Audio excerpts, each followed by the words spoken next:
नमस्कार। मुद्दा तो है मैं आपका स्वागत है। मैं हूं आपके साथ ब्रजेश चौक से। आज मुद्दा है संविधान बहाना, आरएसएस निशाना। जी हां, इन दोनों दिनों संविधान के बहाने बीजेपी को घेरने वाली कांग्रेस अब आरएसएस को निशाने पर ले रही है।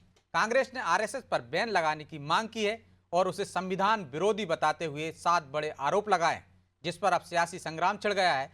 कांग्रेस की मांग पर बीजेपी हमलावर है। उसने कहा कि आरएसएस देश हित में काम कर रही है, लिहाजा कांग्रेस के मंसूबे कभी कामयाब नहीं होंगे। अब आरएसएस पर बैन की मांग ने कुछ सवाल भी खड़े कर दिए हैं। वो सवाल भी हम आपके सामने रखेंगे, लेकिन उससे पहले देखिए ये रिपोर्ट।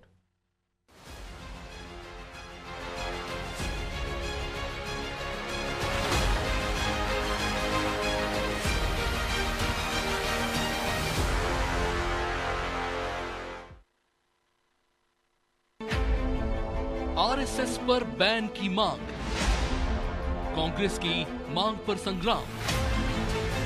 कांग्रेस के इस पोस्ट पर देश के दिल यानी मध्य प्रदेश में भी सियासी संग्राम छिड़ गया है। अक्सर आरएसएस को घेरने वाली कांग्रेस ने अब उसे संविधान विरोधी बताते हुए बैन करने की मांग की है। कांग्रेस ने आरएसएस को क्यों बैन किया जाना चाहिए, इसके 7 कारण भी बताए। अब तक कांग्रेस संविधान के सहारे बीजेपी को ही घेरती आ रही थी, लेकिन अब उसने आरएसएस को भी अपने एजेंडे के तहत लपेटना शुरू कर दिया है। यकीनन कांग्रेस की इस मांग के पीछे कोई रणनीति जरूर होगी, लेकिन फिलहाल कांग्रेस नेता भी एक सुर में बीजेपी और आरएसएस पर तीखे प्रहार करने में जुटे हैं। आरएसएस ही भाजपा सहित तमाम अनुसांगिक संगठनों का रिमोट कंट्रोल अपने हाथ में रखता है। अब तक का अगर इतिहास देखें तो आरएसएस कभी अच्छे कामों में, नेक कामों में, देशभक्ति के कामों में कभी आगे नहीं आया। गलत तरीके से जो काम करें, जो मैं समझता हूँ समाज को बांटने का काम करें, हमारे सौहार्द को बिगाड़ने का काम करें, हिंदू मुस्लिम सिख ईसाई आपस में सब भाई भाई इस नारे को चरितार्थ होने में रोक लगाने का काम करें, बांध बनने का काम करें, ऐसे संगठनों पर तो निश्चित रूप से प्रतिबंध लगा देना चाहिए।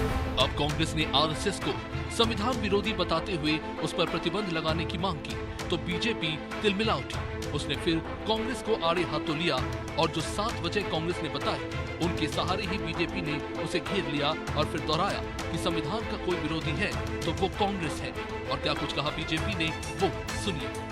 देखिए, आरएसएस राष्ट्रवाद संगठन है, सबको पता है। आरएसएस समाज में जागरूकता लाने का काम करता है, समाज के उत्थान कल्याण के लिए काम करता है, देशभक्ति की भावना से काम करता है। कोविड का समय हो, आपदा का समय हो, जब भी कोई इस तरह की बात होती तो आरएसएस के स्वयंसेवक सबसे आगे खड़े रहते हैं। अब सबको पता है कि भाजपा की सोच क्या है, इसलिए इस तरह की वो मांग करती है। उनकी मांग बेमानी है। पहले भी इस तरह का सोच और उनके कृत्य सामने आ चुके हैं, लेकिन शायद इस धरती पर कोई पैदा नहीं हुआ जो आरएसएस पे बैन लगा सके, और कांग्रेस के मंसूबे कभी पूरे नहीं होंगे। बात चाहे नेता प्रतिपक्ष राहुल गांधी की करें या फिर दिग्विजय सिंह और कमलनाथ की, इनके निशाने पर आरएसएस हमेशा से रहा है। लेकिन अब कांग्रेस ने आरएसएस पर प्रतिबंध की मांग कर देश के साथ प्रदेश में भी नई बहस को जन्म दे दिया है और कांग्रेस भी बीजेपी के निशाने पर आ गई है। खैर, आरएसएस के बैन के पीछे कांग्रेस का मकसद बीजेपी को टारगेट करना ही बताया जा रहा है। हालांकि अब देखना होगा कि कांग्रेस की मांग पर शुरू हुआ ये सियासी संग्राम कहां जाकर थमता है। ब्यूरो रिपोर्ट, अनादि टीवी।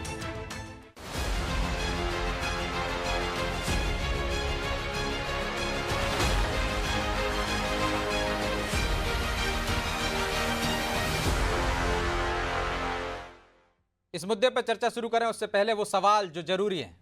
पहला सवाल, आरएसएस पर प्रतिबंध की मांग के पीछे कांग्रेस की क्या मंशा है? दूसरा सवाल, आरएसएस पर लगे इन आरोपों का बीजेपी के पास क्या जवाब है? तीसरा सवाल, क्या कांग्रेस संविधान के बहाने एक तीर से कई निशाने साध रही है? चलिए इन सवालों के साथ इस मुद्दे पर चर्चा शुरू करते हैं और चर्चा में हमारे साथ मौजूद हैं बीजेपी प्रवक्ता मिलन भार्गव, कांग्रेस प्रवक्ता विनोद शर्मा और संघ विचारक दिनेश जैन। आप तीनों का बहुत बहुत स्वागत है। और दिनेश जी, शुरुआत आपसे ही करते हैं। वो कह रहे हैं आप संविधान के विरोधी हैं, महिला विरोधी हैं, आप समाज को बांटने का काम करते हैं, देश हित में ऐसा कोई काम नहीं किया आपने। आरक्षण का भी विरोध करते हैं, महिलाओं का भी विरोध करते हैं, तो इसलिए इस पर प्रतिबंध लगा देना चाहिए संघ पर। कांग्रेस का कहना है।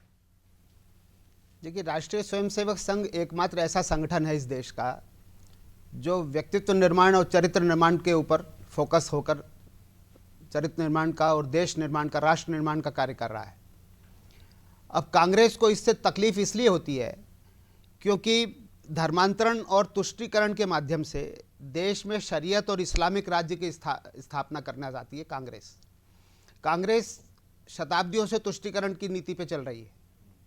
आप देखें कि 1914-16 के दशक में भी जो तुर्की का एक खलीफात मूवमेंट आया था, उसको कांग्रेस ने खिलाफत मूवमेंट का नाम देकर इस देश की लाखों जनता, करोड़ों जनता को भ्रमित किया और बहुत से हजारों लोगों की जान भी ले ली उस मूवमेंट के माध्यम से। तो कांग्रेस का बार बार ये प्रयास रहता है कि किसी प्रकार से इस देश को तुष्टीकरण करके, धर्मांतरण करके, इस देश की जो छवि है, जो देश की संस्कृति है, जो सभ्यता है, उसको नष्ट विनष्ट करके इस देश में ऐसे राज्य की स्थापना की जाए जहां पर अराजकता हो, देश के टुकड़े हो। गांधी ने कहा था कि इस देश के टुकड़े मेरी लाश के ऊपर होंगे, लेकिन फिर भी उन्होंने देश के टुकड़े करने का प्रपोजल पास किया। और आज देख लीजिए पाकिस्तान में हिंदुओं की क्या स्थिति है। भारतीय संस्कृति को तहस नहस कर दिया, भारतीय इतिहास को तहस नहस कर दिया। बांग्लादेश में आप देख सकते हैं किस प्रकार से हिंदुओं के ऊपर अन्याय और अत्याचार हो रहे हैं। भारतवर्ष में भी कांग्रेस इसी प्रकार के दृश्य उत्पन्न करना चाहती है। क्या आरएसएस संविधान नहीं मानता है क्या, जैसा वो कह रहे हैं? संविधान पहले मानने भी का आप पर 3 बार प्रतिबंध लगा चुके हैं ना। वो कांग्रेस शासन काल में ही लगा, वो महात्मा कांग्रेस गांधी की हत्या के बाद लगा, आपातकाल में लगा, बाबरी मस्जिद ढहाने के समय लगा। हालांकि बाद में वो सबूत पेश नहीं कर पाए तो हटा लिया गया। देखिए, कांग्रेस ने हर अच्छी चीज को बदनाम करने की कोशिश की। कांग्रेस ने हर अच्छे कार्य को दूषित करने का काम किया। कांग्रेस ने 1962 के युद्ध में हजारों एकड़, लाखों एकड़ जमीन हिंदुस्तान की चाइना को दे दी।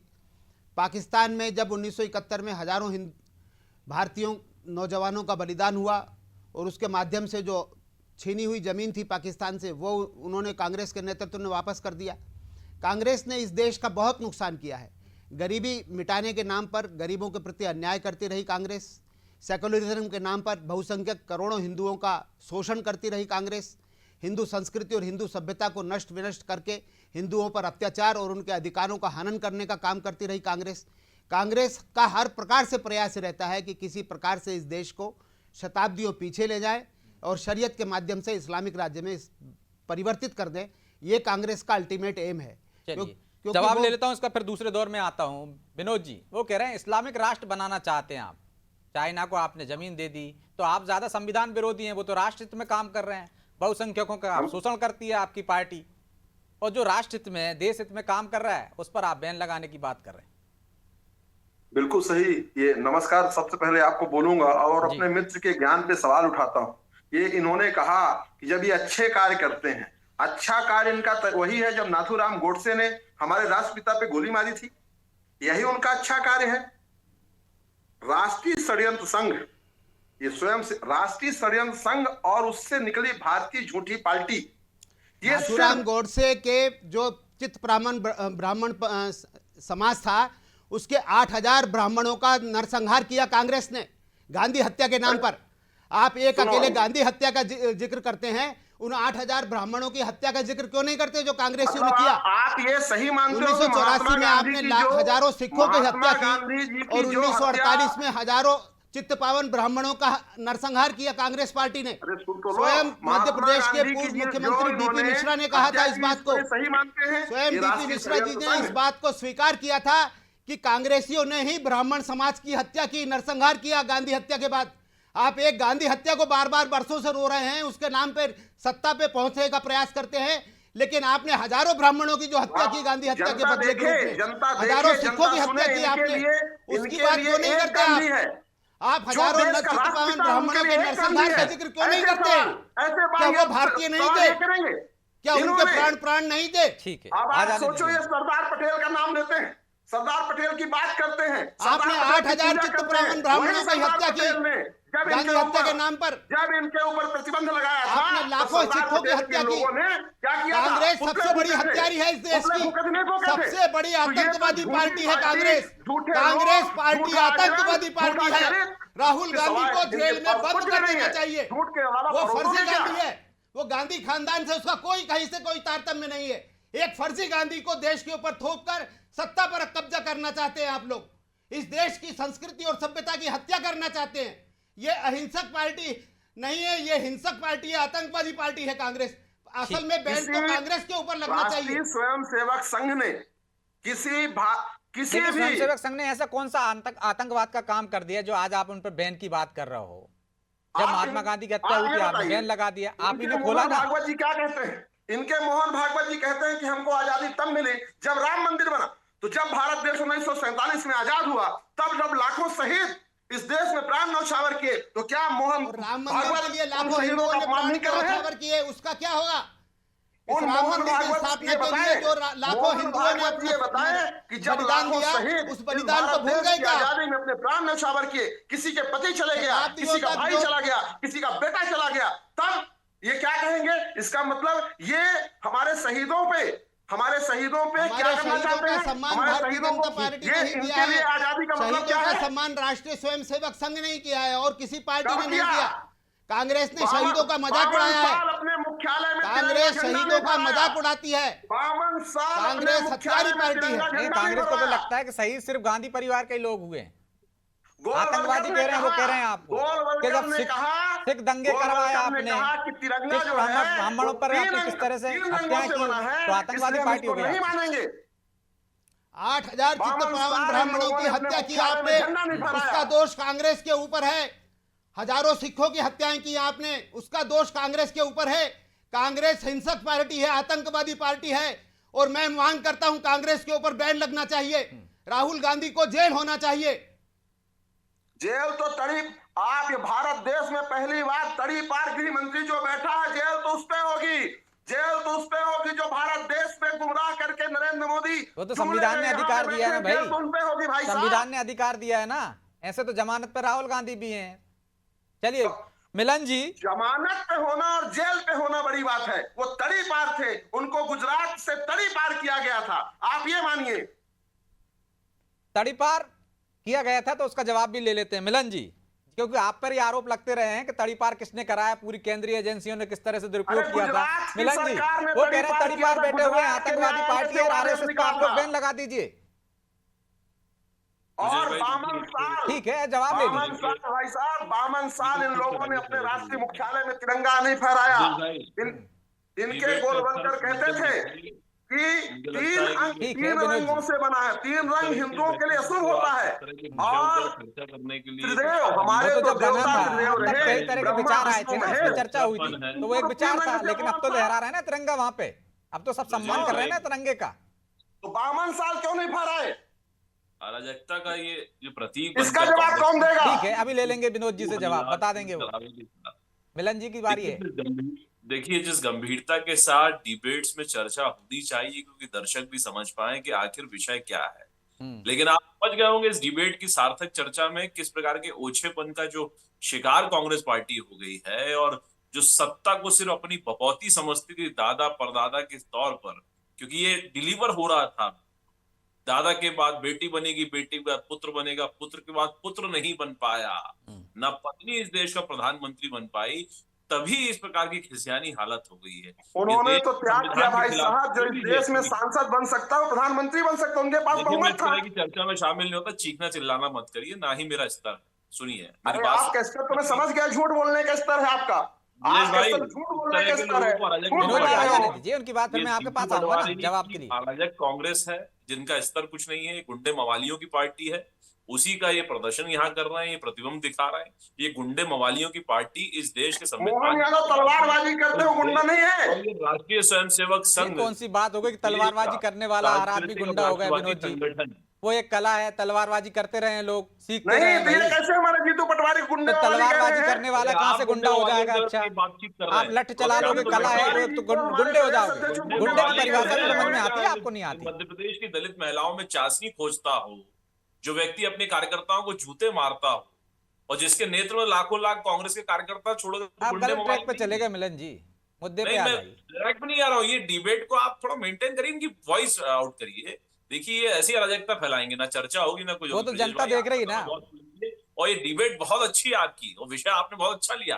तो बैन लगाएंगे क्या आरएसएस पे? वो कह रहे हैं जगह नहीं मिल वो रही, कह रहे हैं संविधान विरोधी है आरएसएस, महिला विरोधी है, आरक्षण विरोधी है, इस पर बैन लगा देना चाहिए। नहीं है ब्रजेश भाई, ब्रजेश भाई, ये राष्ट्रीय स्वयंसेवक संघ के खिलाफ नहीं, ये करोड़ों करोड़ उन कार्यकर्ताओं, उन स्वयंसेवकों के खिलाफ है जो इस संगठन से जुड़े होते हैं, यानी भारत के खिलाफ है। ये कोई 10-20 लोगों का मतलब संगठन संघ के खिलाफ हो जाना, भारत के खिलाफ हो जाना है। हाँ, अब सोच लीजिए संघ के स्वयंसेवक कौन है ब्रजेश भाई? आपके घर के नहीं आगे तो तरफ संघ देखेंगे के तो 4 लोग स्वयंसेवक मिल ही जाएंगे मिलन आपको। जी राष्ट्रभक्त हैं, बाकी के नहीं है जो स्वयंसेवक नहीं है। आप ऐसे क्यों कह रहे हो कि संघ के विरोध में, मतलब आप ब्रजेश भाई कतई नहीं बोला, आप समझिए ना, राष्ट्रीय स्वयंसेवक संघ कोई छोटा मोटा संगठन है, विश्व का सबसे बड़ा संगठन आज भारत में मौजूद है और जिसकी विरासत ही सांस्कृतिक और राष्ट्रवाद की है। वो और मान लिया जिसकी- मैंने आपका, नहीं मान कैसे लिया आपको? लेकिन आप कह रहे हैं संघ का विरोधी मतलब और जो राष्ट्र विरोधी, ये कैसे हो सकता है? शिकार है, ये तो संविधान के खिलाफ है। आज देखिए राहुल गांधी ने और सोनिया गांधी ने किस प्रकार से राष्ट्रपति पद की गरिमा गिराई। ये राहुल गांधी कह रहे हैं राष्ट्रपति का भाषण बोरिंग है, सोनिया गांधी कह रही है गरीब बेसहारा। अरे किस प्रकार की भाषा प्रयोग कर रहे हैं ये लोग? तो इनकी सत्ता आप समझ गए थे, सत्ता से बाहर क्या हुए, इनको स्वीकार नहीं हो रहा है कि जनता ने इनको बाहर कर दिया और लगातार किया। और ये आज जोश सोरोस के साथ जो मीटिंग कर रहे हैं, अलगाववादियों के साथ बैठते हैं, आतंकवादियों के साथ गुटरगू कर रहे हैं, इस देश के खिलाफ षड्यंत्र कर रहे हैं और ये कोशिश में है एन केन बांग्लादेश जैसे हालात पैदा कर प्रधानमंत्री नरेंद्र मोदी को बाहर करके सत्ता पर राहुल चलिए, बड़ा गंभीर आरोप लगाया आपने, जवाब ले लेते हो। विनोद जी को कह रहे हैं बांग्लादेश जैसा हालात करना चाहते हैं आप, एन कैन प्रकरण राहुल गांधी को सत्ता में पहुंचाना चाहते हैं। राष्ट्रपति के बारे में आपकी क्या धारणा है? आप किस तरह का बयान दे रहे हैं? राष्ट्रपति हमारे देश की सर्वोपरि होते हैं, नंबर 1 व्यक्ति होते हैं। ये उनको उस समय अपमानित किया संसद का, अब सुनिए, एक गरीब महिला इस देश के राष्ट्रपति पद की चली गई, आपको तकलीफ हो रही है? एक आदिवासी महिला इस देश बोलो गुंडा है। सुनिए, जब संसद का उद्घाटन हो रहा था तब राष्ट्रपति कहाँ चले गए? हमारे वाले लोग इस देश की गरीब महिलाओं को आदिवासी राष्ट्रपति देखकर आपने अपमान नहीं किया? आपने अपमान नहीं किया? उनको संसद का उद्घाटन करवाया आपने? विनोद जी, तब तो आप तो कह के अपमान कर रहे हो ना, या वो जो कह रहे हैं मिलन जी बौखला गए आप सत्ता में नहीं है तो कुछ भी बोले जा रहे हैं। विनोद जी, जिसका कोई ऑडिट नहीं, आप मानते हैं ना गलत बोला है, सोनिया गांधी ने गलत बोला है, राहुल गांधी ने गलत बोला, आप मान रहे हैं ना? आपने कहा कि सर्वोच्च पद पर हैं, सम्मानीय हैं। देखिए आप इनकी मानसिकता देखिए, ओछापन देखिए। इस ओछेपन लोगों से क्या बात करेंगे आप? क्या देश भावना की बात करेंगे? फालतू बात करते हैं भाई साहब। स्वयंसेवक संघ ये सपने में नरेंद्र मोदी ने दिखा दिया वाला संगठन है, करोड़ों करोड़ भारतीयों का संगठन है। आप भारत के खिलाफ हैं, आप लगातार षड्यंत्र कर रहे हैं। राष्ट्रपति को आपने दूर कर दिया, ओछापन को आपने उस दिन दिखा दिया। चलिए, दिनेश जी वो कह रहे हैं कि आपने 50 से 52 साल तक तिरंगा नहीं फहराया है, इसलिए आप तिरंगे का सम्मान नहीं करते हैं, अपमान करते हैं, संविधान पे आपका भरोसा नहीं है, इसे आप विदेशी संविधान बताते हैं, आपको किसी चीज पर भरोसा नहीं है, मनुस्मृति लागू करना चाहते हैं आप लोग। देखिए, राष्ट्रीय अभी इनके मोहन भागवत जी ने कहा जो है, पूरा दबाव जो है, विनोद जी लगातार बोलेंगे तो एक दूसरे की बात नहीं आएगी ना जनता को समझ। ठीक है, उनको मुझे बाद में मौका दे दीजिएगा। हाँ, मैं आपको मौका दे रहा हूँ ना, आप ही के पास क्या है उनके पास जी। संघ का पूरा फोकस चरित्र निर्माण पर, व्यक्तित्व निर्माण पर है। उसके माध्यम से, चरित्र और व्यक्तित्व निर्माण के माध्यम से समाज निर्माण और राष्ट्र निर्माण ही संघ का उद्देश्य है। जब हमारे देश का चारित्रिक बल अच्छा होगा, हमारे देश के युवक स्वस्थ होंगे, शक्तिशाली होंगे, तभी ये देश भी शक्तिशाली बनेगा। जब हमारे देश के युवक शिक्षित होंगे, ज्ञानवान होंगे, विद्वान होंगे, तभी ये देश भी ज्ञानवान और विद्वान बन पाएगा। तो एक मूल इकाई को आप प्रशिक्षित करेंगे तो पूरा राष्ट्र विकसित हो। जब आप इतना अच्छा काम कर रहे हैं तो फिर बैन की मांग क्यों कर रहे हैं? वो देखिए, वो तो दूसरा पहलू बता रहे हैं। उनका उद्देश्य कुछ अलग है। उनका उद्देश्य इस देश का सशक्तिकरण करना नहीं है। इस देश को, इस राष्ट्र को निर्बल बनाना ही कांग्रेस का उद्देश्य है। वर्षों से इसी प्रयास में लगे रहे। इनके पूरे कृत्य देख लीजिए आप, क्रमानुसार इनके पूरे जो नेतृत्व रहा है कांग्रेस का, वो किसी भी प्रकार समाज के उत्थान में इनकी रुचि रही नहीं। इन्होंने अंबेडकर जी का अपमान किया, नेहरू जी ने उन्हें अपने मंत्रिमंडल से अलग कर दिया, फिर उन आम चुनाव में अंबेडकर जी को हराने के लिए उन्होंने अपने प्रतिद्वंदी खड़े किए। नेहरू जी स्वयं अंबेडकर जी की कॉन्स्टिट्यूंसी में जाके उनके विरुद्ध भाषण देते थे, उनको हराने का आह्वान करते थे। इन्होंने कौन से अच्छे प्रयास का, इन्होंने अंबेडकर जी का जीवन भर इन्होंने अंबेडकर जी का विरोध करते रहे। निर्बल हो जाए, कितना झूठ बोलोगे? ब्रजेश भाई, एक आपके माध्यम से एक छोटा सा प्रश्न है जो पूछ लीजिए आप इससे। ये बेतुकी मांग किससे कर रहे हैं? क्या भारतीय जनता पार्टी की सरकार इस प्रकार के राष्ट्रवादी संगठन पर बैन लगाएगी? और आप में हिम्मत तो जिन राज्यों में आपकी सरकार है वहां लगाकर दिखा दीजिए बैन। ठीक है, जवाब दे दीजिए। लगा दीजिए ना विनोद जी, बैन, समय नहीं है, हिम्मत हो जवाब तो। दे दीजिए। अरे बेतुकी बातें करते हैं साहब, ना जनता भाई, की बात बैन लगाना क्या, प्रस्ताव ही भेज दीजिए। सिर्फ बेतुकी बातें करने से कुछ नहीं होगा। ठीक है, छोटा सा जवाब दीजिए, समय नहीं है, फिर आपको भी जवाब देने का मौका नहीं दिया। विक्षिप्त हो चुके हैं, ये विकलांग हो चुके हैं। ठीक है मिलन जी, आ जाने दीजिए। जी विनोद जी। देख, मैं तो सिर्फ इतना ही कहूंगा कि जिस संघ का कोई रजिस्ट्रेशन नहीं है, जिस संघ की कोई ऑडिट नहीं है, जिस संघ का कोई मौलिक तो अधिकार फिर नहीं बैन है, किस पे लगाओगे भाई? फिर बैन अब किस आप- पे लगाओगे? फिर मांग क्यों कर रहा है जब कोई ऐसा संगठन नहीं है आपके हिसाब से? तो दोहरी बातें क्यों कर रहे जो हो? संघ हमारी जब महिलाओं आप का मान रहे हो अपमान संघ का करता है, अस्तित्व भी नहीं जिस है, संघ में महिलाओं का कोई संगठन ही अस्तित्व नहीं है, तो बैन इस किस पे संघ में तो लगाओगे? बैन लगना ही चाहिए। अरे किस पे बैन लगाओगे? क्यों आप नहीं तो लगना कह रहे चाहिए हैं संघ पे बैन? कोई मोहन रजिस्ट्रेशन वाजपेयी नहीं है। कहते हैं कि आजादी 1947 में नहीं मिली। तो हमारे भाई लाखों आपकी लाख जहाँ शहीदों का सरकार है अपमान वहां करते बैन हैं लगा लोग। दीजिए। जहाँ पे आपकी सरकार है वहां बैन लगा दीजिए। राज्यों में कांग्रेस के नेता यदा कदा अपने कमरों की और बैठक शर्म में और कहते हिम्मत रहे रखिए हैं तो कि करके राष्ट्रीय दिखाइए स्वयं ना। संघ से अनुशासन सीखना चाहिए, राष्ट्रभक्ति सीखना चाहिए। स्वयं गांधी जी 1941 में संघ की शाखा में गए, उन्होंने संघ को अप्रिशिएट और किया, परेड में क्यों शामिल किया था? परेड फिर में शामिल किया। जब स्वयं आतंकवादी मैं संगठन स्वयं है, कांग्रेस का देशद्रोही नेतृत्व संगठन संघ है, की तो प्रशंसा करता दोहरी है। बातें क्यों? सुनिए, अब थोड़ा ध्यान से सुनिए। एक तरफ जब सरदार पटेल जी ने इस संघ पे बैन लगाया तो सरदार पटेल के आपने पुतले फूके। फिर नेहरू जी ने जब इनके गोलवलकर ने चिट्ठी लिखी कि हम राष्ट्र प्रेम, राष्ट्र धर्म और ये बड़ी बड़ी बातें की, सरदार तो पटेल चलो, को महिमा इनको मंडित होकर करने का पर काम, इसके सरदार बाद भी पटेल का बात सम्मान नहीं करने करना का चलिए, काम। माफी चाहता हूं क्योंकि समय की बाध्यता है, इसलिए चर्चा को यहीं विराम देंगे। आप तीनों का बहुत बहुत धन्यवाद। तो संघ पर बैन लगाने की बात क्यों? संघ पर पहले भी 3 बार बैन लगाया जा चुका है। पहली बार महात्मा गांधी की हत्या पर, फिर आपातकाल में। आपातकाल में बैन लगाने के पीछे क्या तुक था? और यदि बाबरी मस्जिद मामले में भी संघ पर बैन लगाने का क्या मतलब था? हालांकि इस मामले में तो प्रमाण पेश नहीं कर पाई केंद्र सरकार, तो वो कुछ समय के लिए प्रतिबंध लगा था, इसके बाद हटा दिया गया था, कोर्ट में साबित नहीं कर पाई। लेकिन आप फिर मांग कर रहे हैं, क्यों मांग कर रहे हैं? आखिर इसके पीछे क्या मंशा है? संघ के बहाने क्या बीजेपी को घेरना चाहती है? एक नया एजेंडा खड़ा करना चाहती है कांग्रेस? सत्ता में आने के लिए क्या राष्ट्रवादी संगठन के साथ इस तरह का व्यवहार करना चाहिए? इस पर विचार करना होगा। बहरहाल मुद्दा तो है, मैं इतना ही, मुझे दीजिए इजाजत और आप देखते रहिए अनादि टीवी। नमस्कार।